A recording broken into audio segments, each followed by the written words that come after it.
The subway map bolted to the platform wall lists a station between two real ones. Same font, same spacing, same official red circle, and the transit authority has no record of a line ever running through it. Wei zooms in on the photo to check the focus, and the laugh dies somewhere behind his teeth. The station name sits between two real stops, same red circle, same official spacing, but the font is wrong in a way his eye catches before his brain can explain it. Beijing Subway switched typefaces 11 years ago. This name isn't in that font. It's in the old one, the retired one, the one that existed on maps before Wei was old enough to ride alone. Nobody fakes a font that specifically. Nobody fakes a font nobody remembers exists. The platform speaker crackles overhead. The automated voice calls the next stop. The name it announces isn't the name on the schedule. It's the other name. The train arrives. The doors slide open, and the platform beyond is wrong. The lights are on, the tile is swept, not a scuff or stain anywhere. And there is no one there, not one commuter, not one worker. A station this clean, this lit, this maintained, and utterly, completely alone. The phone camera clicks twice before Wei even frames the shot properly. He's already laughing to himself, already composing the message to the group chat. Found your stupid map prank. Nice try. He zooms in on the photo to check the focus, and the laugh dies somewhere behind his teeth. The station name sits between two real stops. Same red circle, same official spacing, but the font is wrong in a way his eye catches before his brain can explain it. Beijing Subway switched typefaces 11 years ago. A clean sans serif rollout every commuter in this city has stared at 10,000 times without noticing. This name isn't in that font. It's in the old one, the retired one, the one that existed on maps before Wei was old enough to ride alone. Nobody fakes a font that specifically. Nobody fakes a font nobody remembers exists. He tells himself it's a filter, a glitch, some app doing something clever with the image he doesn't understand yet. He tells himself this 3 times, which is one more time than something you actually believe needs telling. He's checked his phone 11 times in 4 minutes, and every check makes it worse instead of better. The platform speaker crackles overhead, that familiar two-tone chime before the automated voice, cheerful in the specific hollow way recorded cheer always is. Wei has heard this announcement 1,000 times without listening to it. Next stop, then a name, then doors on the left. He's listening now. The name it calls isn't the name on the schedule bolted above his head, the one printed in clean modern type. The one every rider on this platform is currently glancing at without a second thought. It's the other name, the one in the photo, the one in a font that stopped existing before some of these commuters were born. He looks around to see if anyone else heard it. Everyone on the platform is doing what people do on platforms. Phones out, earbuds in, eyes anywhere but on each other. Nobody reacts. Either nobody else heard it, or everybody did, and this is simply what Tuesdays are like now. The train arrives on schedule, right on time, exactly as expected, which somehow makes what happens next worse instead of better. The doors slide open, and the platform beyond them is wrong in ways Wei's eyes take a full second to catalogue. The lights are on, clean, working, humming the same fluorescent hum as every other station in this system. The tile is swept, edges lined up, not a scuff or a gum stain anywhere, the kind of clean that only exists in places nobody actually uses, and there is no one there. Not one commuter, not one worker, not one pigeon that's wandered down from street level the way they always do, fat and stupid, pecking at dropped rice. A station this clean, this lit, this maintained, and utterly, completely alone. Wei's foot actually shifts his weight forward before his brain catches up to what his body is about to do. One step. That's all it would take. One step onto tile that looks solid, under lights that look real, into air that gives no sign it would hold him any differently than the platform he's already standing on. The doors close before he decides whether that was courage or cowardice. Old Joe doesn't look up from his tea when Wei sits down across from him, just sets 2 fingers against the cup's rim to stop it rattling, though nothing on the table is moving. "You saw the doors open," Joe says. Not a question. Wei hasn't told anyone. He didn't tell the group chat, didn't tell his supervisor, didn't even finish the message he started typing at 2 a.m. before deleting it letter by letter. He asks Joe how he knows. 30 years down there, Joe says, tapping the table where the tunnel would be if the tunnel were visible through concrete and rebar and the weight of an entire city. You start recognizing the ones it's already spoken to. He says it the way you'd mention a diagnosis. Flat. Already lived with. Joe worked Line 2 construction as a young man, back when the route still followed the footprint of the old city moat. A real detail, the kind city planners don't invent, since Line 2 genuinely traces the path of Beijing's Ming Dynasty moat and wall, filled in and paved over in the 1960s to make room for the ring road above it. Digging that deep, that close to 400 years of buried foundation, crews hit things the blueprints didn't predict. Sealed brick chambers, no entrance marked, no ventilation shaft, no record in any survey. Joe says this like he's reciting a grocery list, and that's what makes it land. No drama in his voice, just a man describing what he watched other men wall back up without being told why. Orders came down fast, he says. Don't inspect, don't report, reseal and keep pouring. You start recognizing the ones it's already spoken to. Wei asks the obvious question. What station, what number, does it have a name? And watches something close behind Joe's eyes, quick as a shutter. Joe doesn't answer out loud. Instead, he pulls a paper napkin from the dispenser, uncaps a pen from his shirt pocket, and writes instead of speaking, the way Wei has seen his own grandmother do at New Year's, refusing to say certain words indoors, writing them on scraps instead. An old Beijing instinct, older than the subway, that some numbers spoken aloud near the dead only draw them closer. The way calling a name into an empty room might get it answered. The napkin shows a column of digits. Station 1, Station 2, Station 3, then Station 5, no 4. The number simply isn't there, the gap in the sequence as loud as if he'd drawn it in red. Joe's pen hovers a second longer than it needs to, like he's fighting the urge to fill the gap in just to prove he can. And when he finally does draw the missing digit, small, cramped, pressed hard enough to tear the napkin's fiber.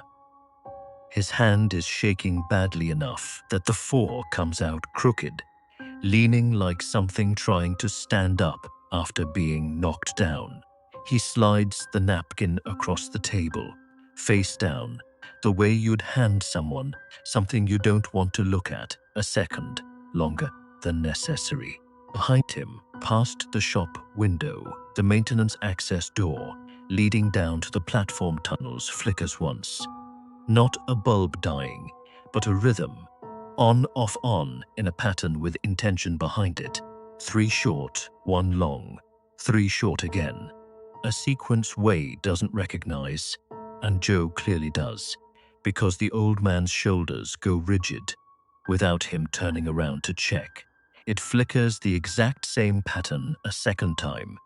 Patient, unhurried, like it's willing to repeat itself as many times as it takes for someone to finally understand what it's spelling out.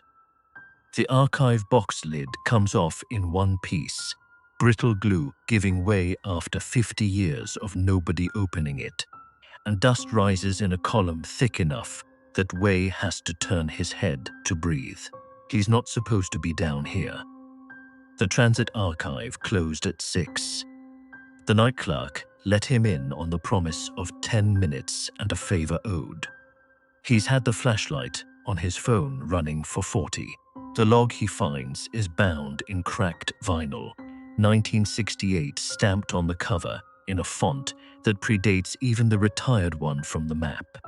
And beside the date, a second stamp, smaller, official-looking, marking the week it was filed as falling during that year's ghost month. Wei knows the tradition the way most people in this city know it, half remembered from grandparents.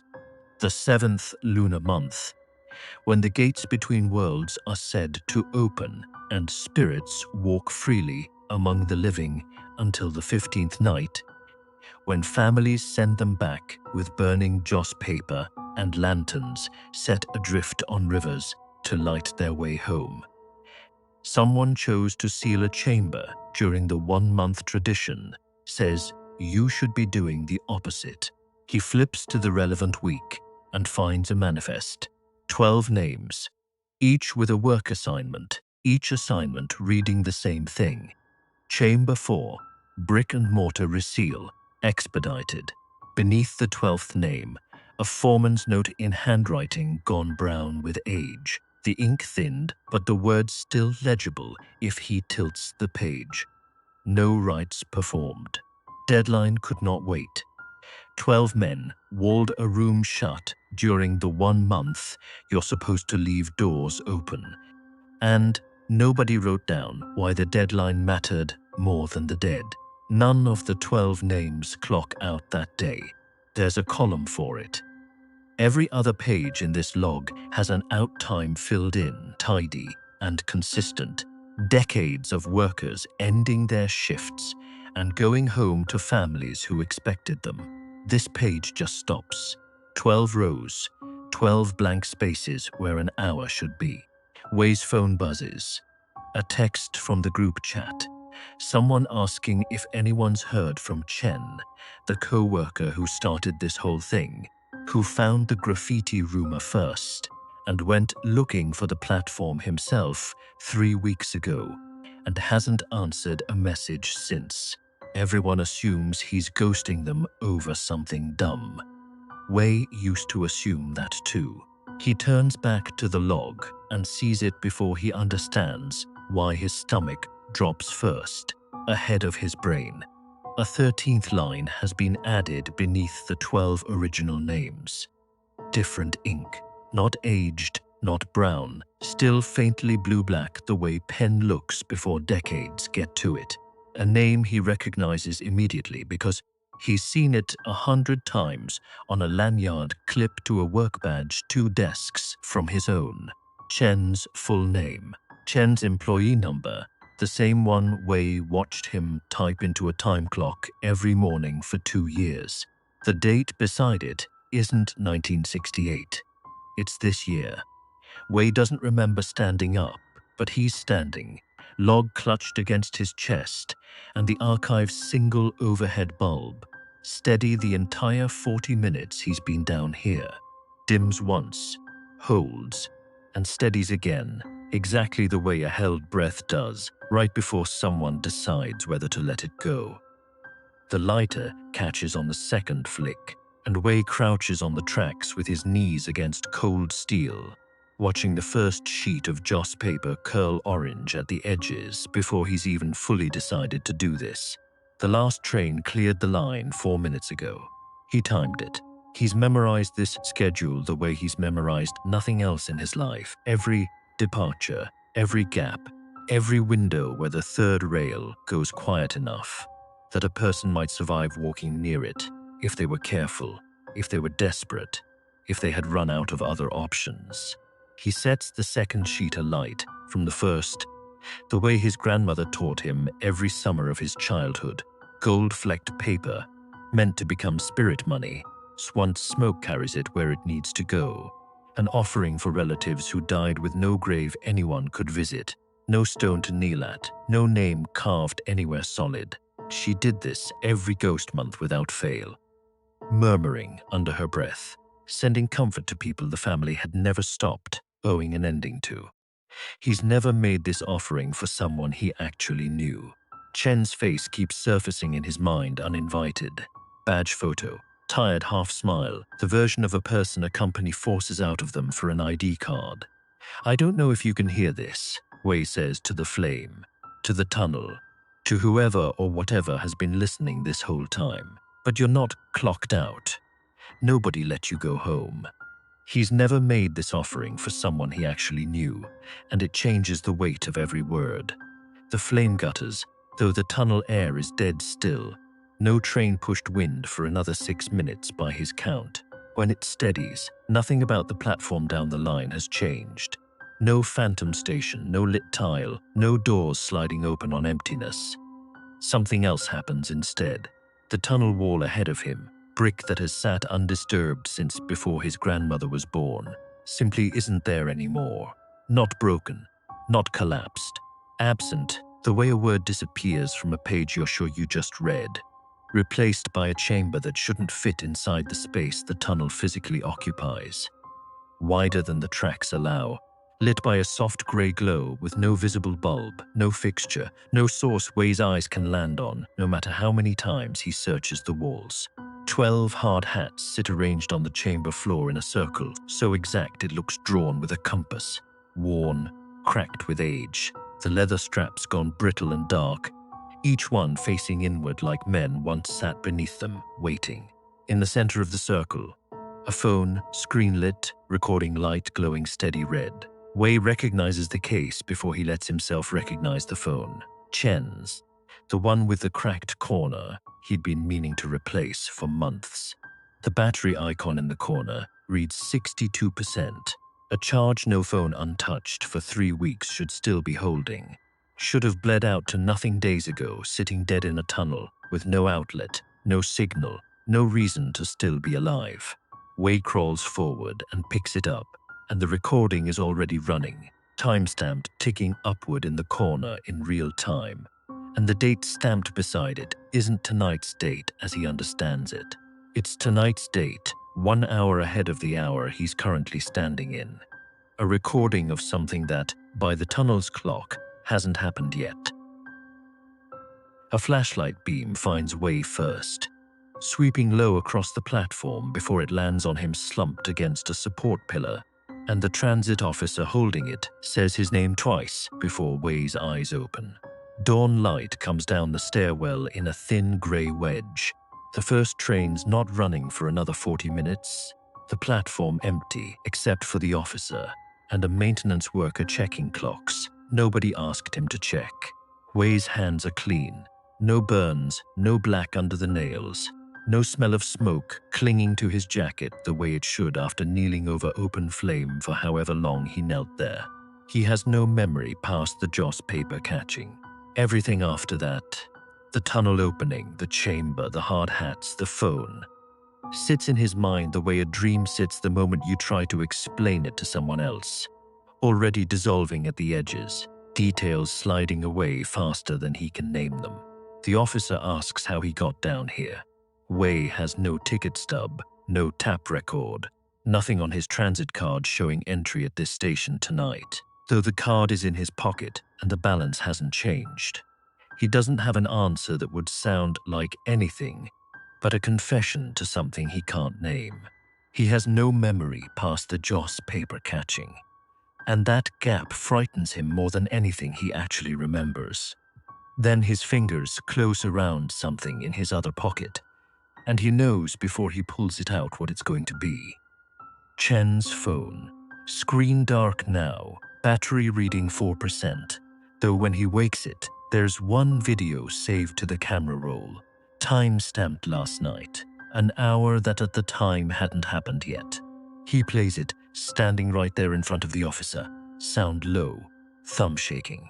It's him, Wei, on the screen, standing in a chamber with grey light and no visible source, 12 hard hats arranged behind him in a circle, his own voice on the recording, saying something he has no memory of saying. Words about deadlines and rights and men who never clocked out. The officer watches over his shoulder and says nothing for a long moment, the kind of nothing that means the man believes what he's seeing and wishes he didn't. That evening, across the city, A printing supervisor for the transit authority fields the first of what will become dozens of calls. A station map delivered to a stop nowhere near line 2, a stop that shares no track, no history, no connection to the old moat or the sealed chambers beneath it. And yet there it is anyway. Same red circle, same retired typeface nobody at the printers has used in 11 years. He logs it as a printing error. He tells his staff to reissue the batch. He does not ask why an error would choose that specific extinct font on that specific unrelated map on the same day a subway worker turns in a strange report from 3 stations over. Nobody connects the two events. Nobody is meant to, yet. Somewhere beneath the weight of the entire city, past brick that has been sealed once by tired men in 1968 and sealed again by nobody at all sometime after. The chamber sits undisturbed in its grey, unsourced light. The 12 hard hats remain exactly where they were arranged, worn leather straps gone soft with decades, facing inward the way they always have. Beside them now, completed, the circle holds a 13th, and in the space left open next to it, deliberate, precise, clearly measured to fit, there is room for exactly one more. If this story stayed with you, I think it was meant to. New stories from across Asia, every week, right here. I'm Haunted East. Subscribe if you want to keep listening.